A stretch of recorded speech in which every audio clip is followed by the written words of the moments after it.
नमस्कार. आज आपण भाऊसाहेब कुदळे यांच्या शेतामध्ये आलेलो आहे, पाटस या ठिकाणी.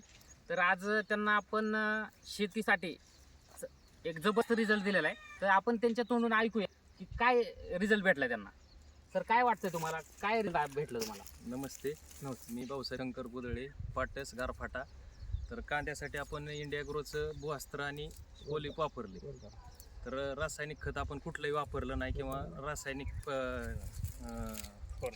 रासायनिक खताची फवारणी किंवा कीटकनाशकाची फवारणी आपण कुठलीही केलेली नाही. फक्त कांद्याला आपण तणनाशक मार्केटमधून आणून मारलेले. इंडिया ग्रोचे प्रोडक्ट वापरतात. भूअस्त्र पहिल्यांदी भूअस्त्र आणि ग्रो मॅजिक एकत्र करून आपण मोकळ्या रानात आधी टाकलं. त्याच्यानंतर त्याच्यावरती पेरणी केली कांद्याची. त्याच्यानंतर काय 20-25 दिवसांनी हे असे फवारणी आणि ओलिपची फवारणी दोन फवारण्या फक्त केलेल्या आहेत आपण. फवारणीवरती एवढा जबरदस्त रिझल्ट आहे. किमान 300-350 ग्रॅम कांदा आहे. 200 ग्रॅमच्या पुढं कांदा भरलेला आहे. त्याची साईज तुम्ही पाहू शकता, ही अशी झाली.